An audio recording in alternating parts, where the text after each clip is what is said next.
what historians are trying to do, where my interests lay, is when we look at the historical Jesus, how much of the Christ of faith can we verify? The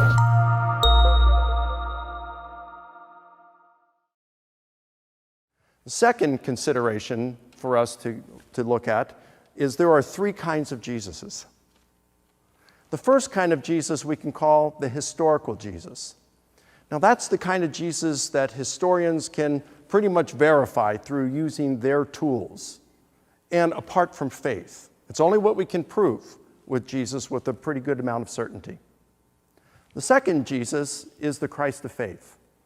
The Christ of faith, we might say, is the Christ we find in our Bibles, in our New Testament. It's the Christ who existed in the form, the role of God, who is the creator and sustainer of the universe, says Paul.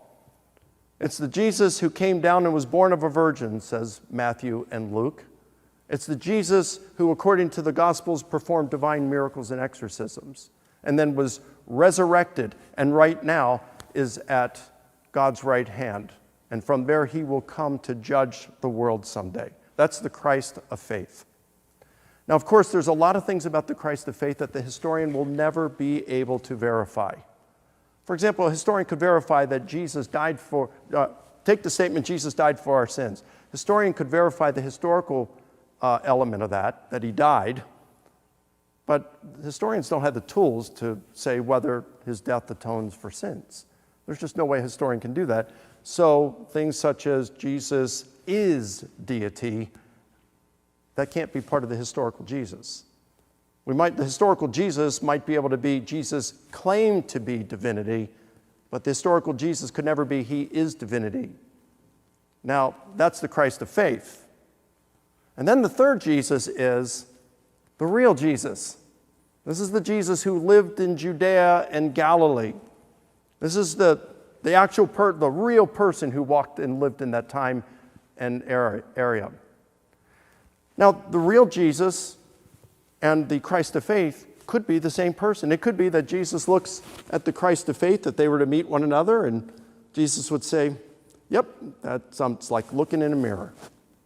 But it may not be that way.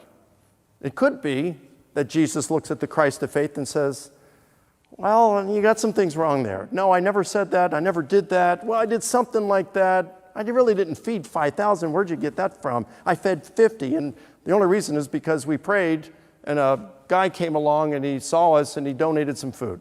No, that story isn't. So it may or may not be the same as the Christ of faith.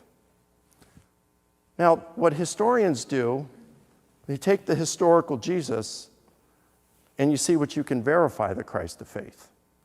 Okay? But if you took the real Jesus and then the historical Jesus, again, the historical Jesus is not a real figure. It would look like you got a real Jesus, and then you have an emaciated stick figure who's missing some parts with the historical Jesus. All right? What historians are trying to do, where my interests lay, is when we look at the historical Jesus, how much of the Christ of faith can we verify? And is there anything about the Christ of faith that the real Jesus would look at and say, that's not true? So those are the three kinds of Jesuses.